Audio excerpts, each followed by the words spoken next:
발병이 되면서 매달 이제 시작을 하시는 것이 이제 추천이 되고요.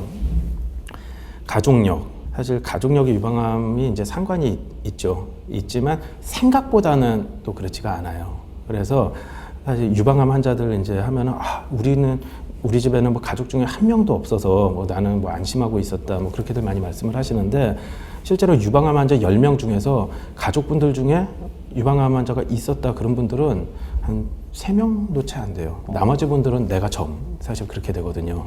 근데 이제 가족분들 중에 그 중에서도 이제 그 우리 부모님, 그러니까 어머니라든지 자매 중에서 한 명이 유방암 환자가 있었다. 그러면은 유방암 걸릴 위험도가 이제 가족분들 중에 아예 없었던 분에 비해서 한 2~3배 정도가 위험성가 올라가요.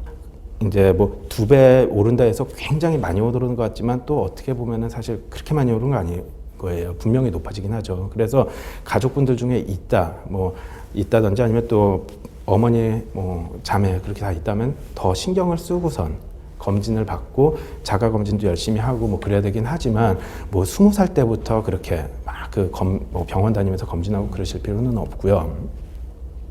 이런 가족분들 중에 유방암이 있었다 그거하고는 별개로 실제로 뭐 유전성 유방암이라는 게 있어요. 그거 같은 경우는 유전자에 돌연변이가 생겨갖고 그거는 대를 타고 유전이 되는 거거든요.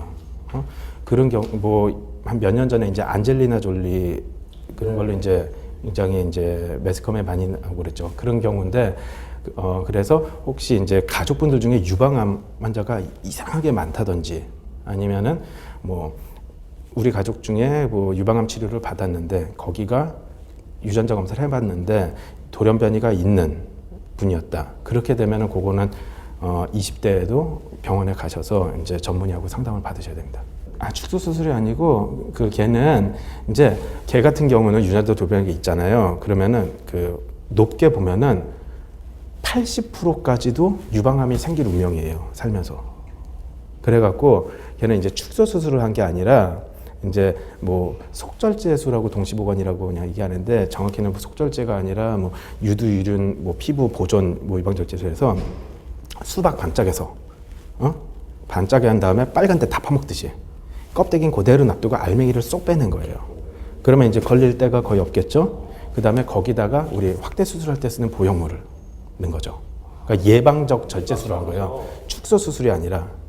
사실 이제 대학병원까지 처음에 이제 특히나 이제 정기 검진을 위해서 대학병원까지 가실 필요는 없다고 생각을 해요. 전문 이제 유방 클리닉이 요즘에는 동네마다 많이 있거든요. 그냥 전문 클리닉에 가시는 게 오히려 하루 만에 이제 검사하고 결과도 다 볼 수 있고 그런 게 더 이제 간편하고, 물론 이제 잘 보는 대로 가야죠. 그래서 하고 나서 이제 뭐 진짜 암이 진단됐다 그러면 이제 대학병원으로 올 수 있겠지만, 그렇게 뭐 검사 그냥 뭐 특별한 거 아무것도 없는데 루틴 검사를 위해서 굳이 대학병원에 뭐 줄 서서 기다리고 몇 번씩 왔다 갔다 하고 그러실 필요는 없다고 봅니다.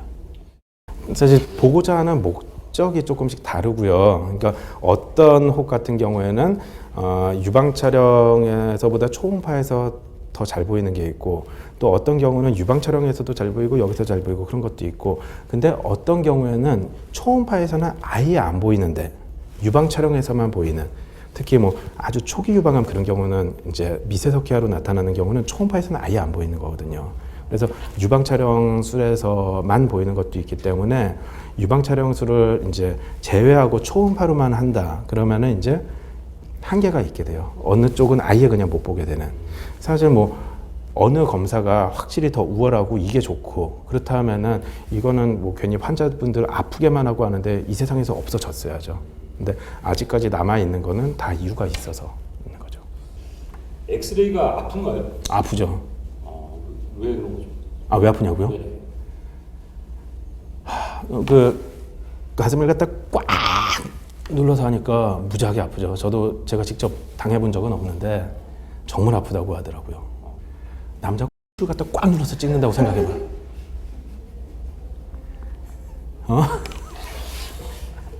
죽음이죠. 이제 됐으면은 만약에 엑스레이에서 유방암이 수상해갖고 거기 이제 조직 검사 뭐 그런 것까지 해서 진단이 됐다. 그러면 대개 이제 초음파까지 하게 되지요. 하게 되고, 왜냐하면 수술을 해야 되면은 또 이제 수술 작전 계획을 잡고 그래야 되기 때문에 병빈이 정확한 범위라든지 또 뭐 어떤 경우는 뭐 한쪽 가슴에도 한 군데가 아니라 몇 군데가 동시에 오는 경우도 있고 하기 때문에 이제 수술을 앞두게 되면은 대개 이제 유방 촬영뿐만 아니라 초음파 거기에다가 유방 MRI까지도 이제 시행하는 경우가 많이 이제 있게 되고요. 이제 가슴 같은 경우는 크게 보면은 이제 지방 조직하고 유선 조직으로 이루어져 있는데, 젊은 분들은 이제 지방이 적고 유선 조직이 많아요. 그리고 이제 나이 들면서 할머니 되고 그러면서 유선 조직은 쇠퇴하면서 지방은 많아지고, 그런데 이제 유방 촬영을 찍으면은 그 지방 조직은 까맣게 보이고 유선 조직은 하얗게 보이거든요. 치밀 유방이라고 하는 거는 이 눌러서 찍는 걸 했을 때 유선 조직이 너무 많고 지방 조직이 없으면은 눌러서 찍었을 때 전부 다 하얗게 보여요. 우리가 하얀 종이 위에다가 뭐 하얀 거 뭐 올려놔도 잘 안 보이고 소금 뿌려놔도 잘 안 보이는 것처럼 그렇게 하얗게만 있고, 그거를 치밀 유방이라고 하는데, 그래서 치밀 유방은 사실 병이 아니고 뭐 가슴이 그만큼 젊다, 사실은 어떻게 보면 그런 거기 때문에 젊은 분들 같은 경우에 뭐 건강검진했는데 뭐 괜찮다고 했는데 초음파해 보니까 뭐가 보이더라, 그런 경우는 대개 이제 치밀 유방이라서 눌러 찍는 거에서 하얗게만 보이니까 뭐 혹이 하얀 혹이 있어도 안 보이게 돼서 그래서 놓치는 경우죠. 근데 솔직히 모릅니다. 사실 뭐 그런 거는 윤리적으로 가능한 연구가 아니죠. 누구 이제 걸리게 해놓고선 치료도 안 하고서 뭐 말기까지 가면서 얼마나 걸릴까, 그런 거를 뭐 연구하는 것도 불가능하고요. 이제 유방암 같은 경우는 워낙 다양해서 뭐 이제 성격도 다르고 뭐 종류도 굉장히 이제 안으로 들어가면 많고 그래갖고 자라는 속도도 천양지차라서 어떤 유방암은 아주 천천히 자라고 아주 천천히 진행이 되고, 또 어떤 유방암은 확 자르고 뭐 빨리 진행을 하고 뭐 그렇기 때문에 일괄적으로 그렇게 뭐 얼마나 걸린다라고 얘기할 수는 없는데, 뭐 만져지고 한 2-3cm 정도 된다 하면은 사실 처음에 몸속에서 생기기 시작한 지는 뭐 한 2년 정도는 최소 되지 않았을까, 뭐 그렇게 생각을 하고 있죠. 근데 처음에는 어떠한 검사로도 발견이 안 되죠. 이게 어느 정도가 돼야지 이제 검사에서 나타나기 시작하는 거고요. 유방암이 제일 흔하게 전이되는 부위는 뼈, 그리고 폐, 간, 그렇게 세 군데가 제일 흔하게 전이가 되는 부위입니다. 뼈, 근데 제일 흔한 거는 이제 이 중심뼈, 척추 부분이 제일 흔하고요. 그 다음에 좀 긴 뼈,